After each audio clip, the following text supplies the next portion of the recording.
सब ਨੂੰ सत श्री अकाल। प्रगट सिंह जी, हमीर सिंह जी, राजेवाल जी, जसपाल जी, नवतेज बैंसी, उपस्थित मंच पर और उपस्थित जो भी आज साथी मौजूद हैं, सबको नमस्कार। मैं अपनी बात हिंदी में रखूँगा और मैं आज प्रगट सिंह जी, जैसे आपने कहा कि इस पे चर्चा नहीं करूँगा कि आज हम स्थिति पे पहुँचे कैसे हैं, इस पे चर्चाएं होती हैं और मैं आगे आज क्या स्थिति है उसकी बात करना चाहता हूँ और आगे अपने को क्या करना चाहिए, पंजाब को सुधारने के लिए क्या करना चाहिए, उस चीज़ के लिए अपना समय का प्रयोग करूँगा। और अपने समय को मैं 5 हिस्सों में बांटना चाहूँगा। पंजाब की परिस्थितियाँ, धान, एमएसपी और पंजाब। तीसरा, किसान यूनियन की लीगल एमएसपी की मांग। चौथा, क्या लीगल एमएसपी से पंजाब को फ़ायदा हो सकता है। और पांचवा, पंजाब के लिए पैकेज।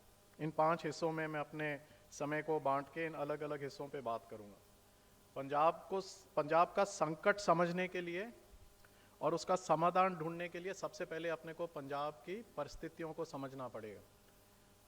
सबसे बड़ी जो समस्या है वो है कि 153 ब्लॉक में से 80 ब्लॉक ऐसे हैं जिनमें 1 या 2 दशक के अंदर पानी का स्तर इतना नीचे चले जाएगा कि मुनाफे की खेती नहीं हो पाएगी। बहुत सारे विशेषज्ञ हैं, बहुत सारे अखबार में सब लोग ये लिखते हैं कि पानी खत्म हो जाएगा। पानी खत्म नहीं होने वाला है, पर पानी का स्तर इतना नीचे चले जाएगा कि अपने मुनाफे की खेती नहीं कर पाएंगे। पंजाब में, ये मैं परिस्थितियां बता रहा हूँ पंजाब की, क्या मैं समस्या नहीं बता रहा हूँ, मैं बता रहा हूँ कि हकीकत क्या है। पंजाब के लगभग 25% लोग ही खेती से जुड़े हुए हैं। एक बहुत बड़ा गलतफहमी है कि पंजाब में बहुत सारी जनता खेती से जुड़ी हुई है। मेरा मानना है कि 25% के अंदाजन लोग खेती से डायरेक्टली जुड़े हुए हैं।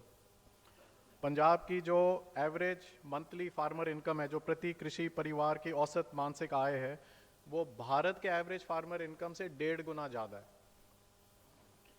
पिछले 1 दशक में पंजाब की खेती, पशुपालन, fisheries, agriculture, non agriculture, year on year growth जो होती है ना, साल दर साल जो वृद्धि होती है, वो देश की एवरेज से कम है। पिछले 15, 20, 25 साल पहले पंजाब आगे होता था, अब पिछले 10 सालों में स्थिति ये हो गई है कि अपनी एवरेज ग्रोथ रेट कम है इन चीज़ों में। आज़ादी के पहली बार, जसपाल जी आप नीति आयोग से जुड़े हो, आप करेक्ट भी कर सकते हो मेरे को, मेरे हिसाब से पहली बार है कि पंजाब की प्रति व्यक्ति की आय देश की प्रति व्यक्ति की आय के एवरेज से कम है। ये पहली बार हुआ है। पिछले जो सरकार थी कैप्टन अमरिंदर सिंह जी की, उन्होंने 82,000 करोड़ रुपए का उधार लिया। ये जो सरकार के 5 साल का कार्यक्रम है, मैं समझता हूँ कि 1,75,000 करोड़ रुपए का वो उधार लेंगे।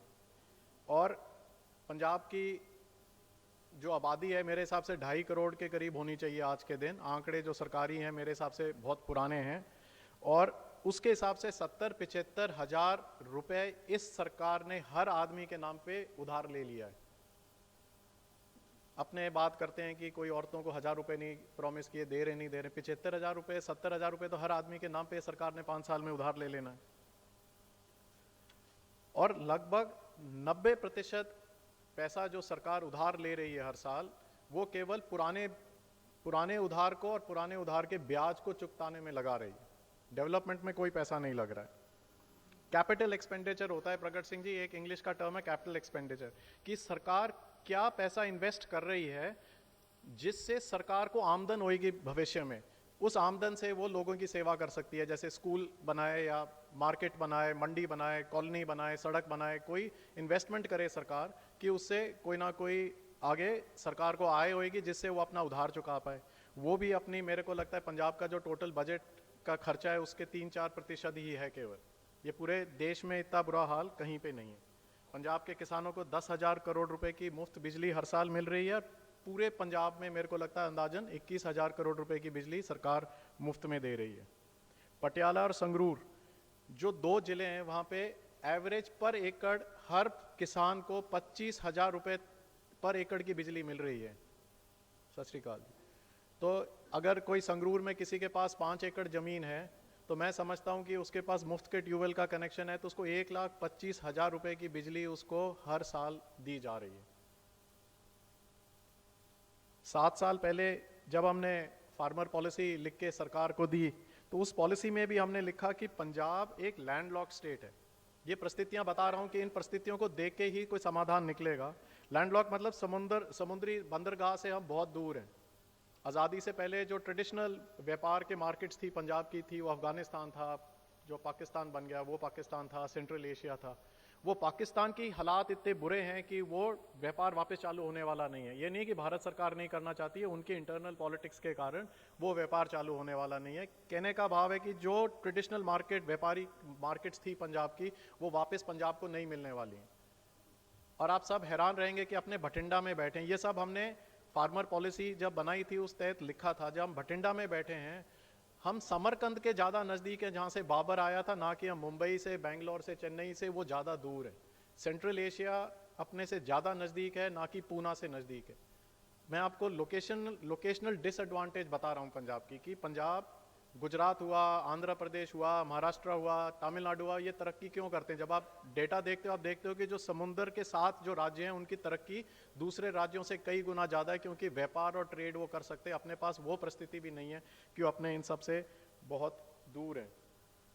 कहने का भाव ये है कि पंजाब की समस्याएं पूरे भारत से अलग हैं, और इसीलिए जो समाधान भी हम ढूंढेंगे पंजाब के लिए, एक दूसरा तरीके का समाधान चाहिए जो पूरे देश में लागू हो सकता है। उसे जरूरी नहीं है कि पंजाब को फायदा होएगा। और परिस्थितियां इतनी खराब हैं कि हम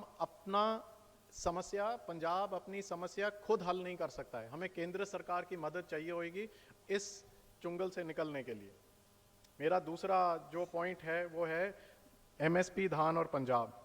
एमएसपी केंद्र सरकार अनाउंस करती है कई फसलों के लिए, जिसमें से कुछ फसल सरकार खरीदती है अपने खाद्य सुरक्षा के लिए, गरीबों को बांटने के लिए, मुद्रास्फीति कम रखने के लिए, इन्फ्लेशन को कंट्रोल करने के लिए, और इस कारण से किसान को समर्थन मिलता है। वो किसान को समर्थन के लिए नहीं है, हर सरकार की डिमांड है, उस डिमांड को पूरा करते तब इसके लिए समर्थन मिलता है। केंद्र सरकार 80 करोड़ लोगों को मुफ्त अनाज आज के दिन दे रही है। तो ये भावना कहने का कि एमएसपी बंद कर दी जाएगी, ये भी बिल्कुल गलत है। ना किसी पहले सरकार ने बंद करी, ना ये सरकार बंद कर सकती है, और ना कोई अगली सरकार आएगी वो एमएसपी बंद कर सकती है। देश की स्थिति ऐसी नहीं है कि एमएसपी बंद करी जा सके।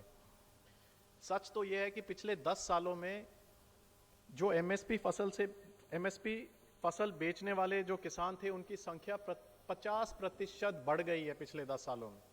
घटी नहीं है, बल्कि संख्या बढ़ गई है जिनको फायदा हो रहा है एमएसपी से। और क्रॉप डाइवर्सिफिकेशन पंजाब की एक बहुत अहम ज़रूरत है, बायोडाइवर्सिटी के लिए, वातावरण के लिए, ज़मीनी पानी को बचाने के लिए, ये बहुत बहुत ज़रूरी है।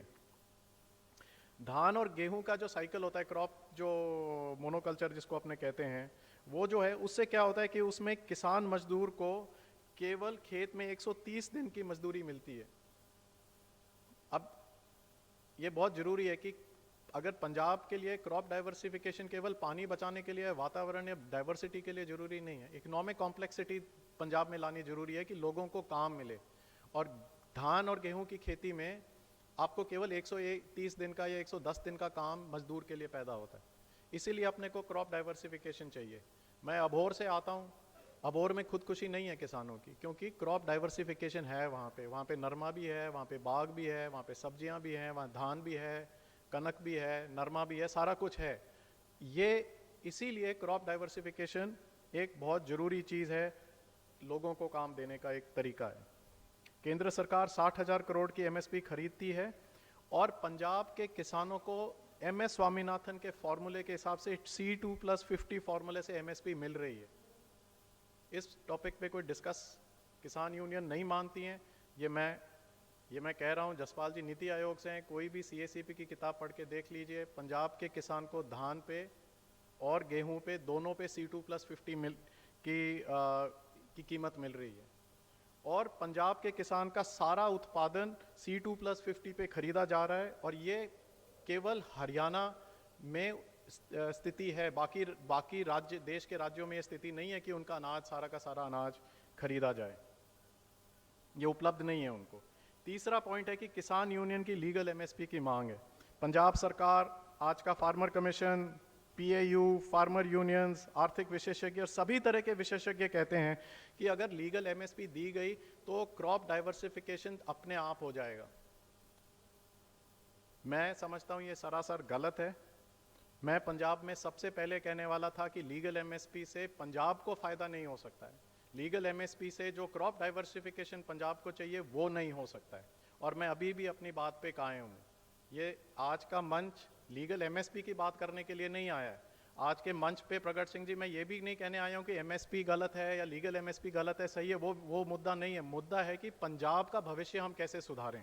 और मैं समझता हूँ कि लीगल एमएसपी पे बात रोक के अपने बात करेंगे तो पंजाब का भविष्य नहीं सुधरेगा। लीगल एमएसपी तो पंजाब को पहले ही मिल रही है, अपना सारा का सारा अनाज सरकार खरीद रही है, C2+50 पे सरकार हमारा अनाज खरीद रही है, सारा का सारा अनाज उठ रहा है। इसीलिए इस पे पूर्ण विचार करने की जरूरत है। मूंगफली, मक्की, मूंग, नरमा, सोयाबीन की खेती, कोई भी आप खेती करो, इसका मुनाफा धान से कम ही रहेगा। इसीलिए अगर दूसरी फसलों पे भी अगर एमएसपी दी गई तो भी किसान धान की खेती नहीं छोड़ने वाले। उसके अलावा जो मौसम के कारण जो रिस्क है, प्रोडक्शन रिस्क है, जो मौसम के कारण जो नुकसान हो जाता है वो धान को कम है और बाकी फसलों को ज़्यादा है। तो ना केवल मुनाफे की बात है प्रोडक्शन रिस्क की भी बात है। अब मूंग कर लो, धान के बदले मूंग में एक बारिश, बल्कि मूंग की कटाई के बाद भी बारिश हो जाती है तो भी मूंग खत्म हो जाता है। तो जो प्रोडक्शन रिस्क है वो भी एक बहुत बड़ा मुद्दा है। अपने को मैं पूरा पंजाब को लीगल एमएसपी से लाभ होएगा, ये मेरा अगला टॉपिक है, पर कहने का मतलब है कि इस पे अपने को पूर्ण विचार करना पड़ेगा। यदि लीगल एमएसपी लागू होती है तो एक चीज़ तो निश्चित है कि सरकार, केंद्र सरकार या कोई भी सरकार, समझदार सरकार बोलेगी भाई एरिया प्रोडक्शन प्लान से खेती होएगी। ये तो है नहीं कि जैसलमेर में आप जाके और धान लगा लोगे और केंद्र सरकार आपकी धान खरीद लेगी। तो वो हर एरिया प्रोडक्शन प्लान बनाएगी। नवतेज बैंस जी आए हुए हैं पीएयू से, तो पीएयू एक एरिया प्रोडक्शन प्लान बनाएगी कि कौन से ब्लॉक में धान होएगा, कौन से ब्लॉक में नरमा होएगा, कौन से ब्लॉक में क्या फसल होएगी, नहीं होएगी। अगर एरिया प्रोडक्शन प्लान से खेती होएगी तो निश्चित है कि पंजाब के कई सारे ब्लॉक में धान की खेती नहीं होएगी और उन किसानों को उससे घाटा होएगा। दूसरी बात है कि अगर लीगल एमएसपी का कानून बनता है तो पूरे देश में एमएसपी से खरीद बढ़ जाएगी। जब एमएसपी से खरीद बढ़ जाएगी तो जो ओपन प्रोक्योरमेंट धान की और गेहूं की है वो केवल पंजाब हरियाणा में है।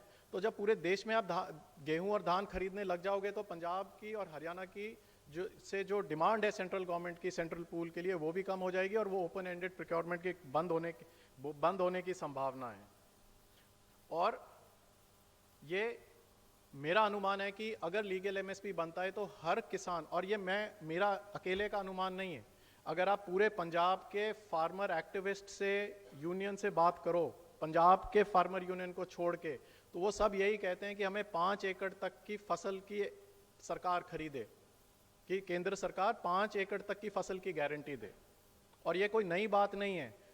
धान और गेहूं पंजाब और हरियाणा के अलावा हर फसल पे जो एमएसपी मिल रही है आज के दिन, चाहे मध्य प्रदेश में हो, चाहे राजस्थान में हो, चाहे छत्तीसगढ़ में हो, वो 5 एकड़ तक की ही गारंटी है।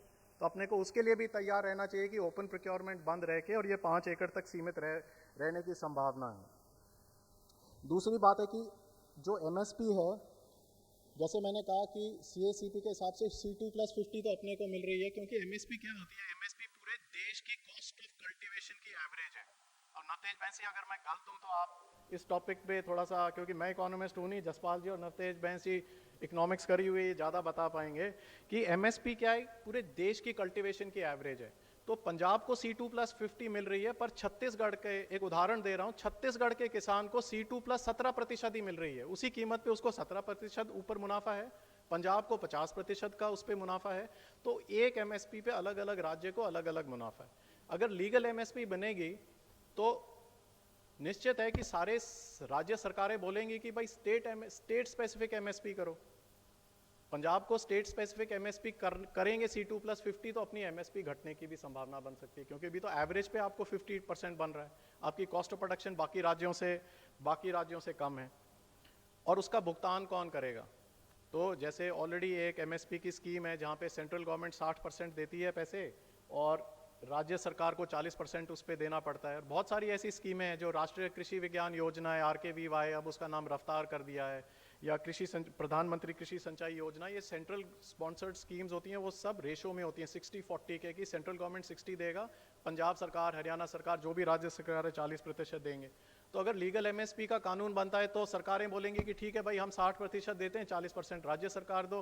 पंजाब के पास तो कभी 40% के पैसे ही नहीं आने, क्योंकि अपने पास पैसे क्यों नहीं आने? क्योंकि अपने पास मिनरल नहीं है, अपने पास कोयला नहीं है, अपने पास लोहा नहीं है, अपने पास दूसरे मिनरल्स नहीं है, जिससे अपने पास नीचे तेल नहीं है, जिससे दूसरे राज्यों को इनकम आती। तो उसका तरीका ये निकलेगा कि वो बोलेंगे कि भाई अगर राज्य नहीं देते हैं तो फाइनेंस कमीशन जो बैठती है, जैसे अभी शायद वित्त आयोग जो बैठा है, वो बोलेगा जो स्टेट का जो शेयर होता है उसमें 41%, 41% स्टेट का शेयर है, बाकी सेंट्रल गवर्नमेंट का। जो टैक्स कलेक्ट होता है जीएसटी से, उसका बंटवारा होता है 59-41 के मेरे हिसाब से, अंदाजे से इस हिसाब से बंटवारा है। तो उसमें स्टेट का शेयर कम कर दिया जाएगा, पंजाब का नहीं, सारे राज्यों का कम कर दिया जाएगा एमएसपी देने के लिए। तो कैसे भी कान पकड़ लो, बात एक ही है कि स्टेट को पैसा जो आ रहा है वो पंजाब को दूसरी स्टेटों को देखते हुए, दूसरे राज्यों को देखते हुए कम होने की उसकी संभावना है। आज मंच पर उपस्थित सभी विशेषज्ञ हैं, मैं सबसे यही आग्रह करूंगा कि वो बताएं कि लीगल एमएसपी से पंजाब को कैसे फायदा होएगा। मैं ये नहीं कह रहा हूं लीगल एमएसपी से देश को कैसे फायदा होएगा। अपने पंजाब के लिए बैठे हैं, मंच पंजाब के लिए बनाया है प्रगट सिंह जी और आपने सबने मिलके। तो मैं ये सवाल कर रहा हूं कि पंजाब को लीगल एमएसपी से कैसे फायदा होएगा, उस पर मैं बात कर रहा हूं। आखिर में मैं अपना समय खत्म करने से पहले एक पंजाब के पैकेज के लिए बात करना चाहता हूं। मेरा मानना है कि पंजाब को की स्थिति सुधारने के लिए अपने को कृषि से ऊपर उठना पड़ेगा। अपने को पंजाब के लिए एक इकोनॉमिक पैकेज चाहिए जिसमें क्रॉप डाइवर्सिफिकेशन एक हिस्सा है। क्रॉप डाइवर्सिफिकेशन और एमएसपी अपना क्या कहते लक्ष्य नहीं है, एक उसका हिस्सा है। और एक पूरे पंजाब के लिए इकोनॉमिक पैकेज चाहिए जिस पैकेज से पंजाब को अपने सुधार पाएं। और उसके लिए मैं समझता हूं कि आज बहुत बढ़िया दिन है, क्योंकि शिवराज चौहान जी, आज शुक्र है इतने सालों बाद कोई मंत्री आ रहा है किसान यूनियन को मिलने के लिए।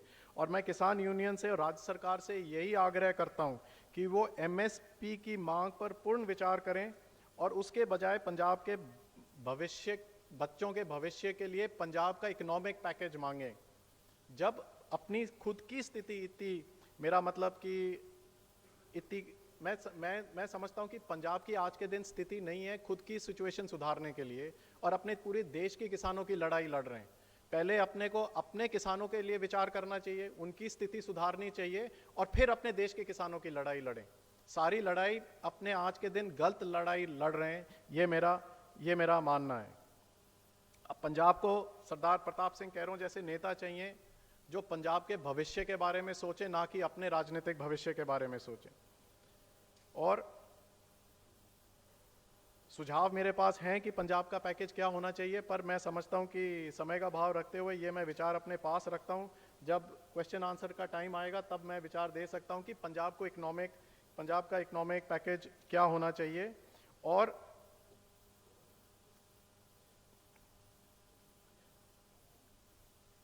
मैंने पहले ही कह दिया कि मैं किसान नेताओं से और राज्य सरकार से, एमएलए से, मंत्रियों से यही आग्रह करता हूं कि अपने पंजाब के पैकेज की बात करें।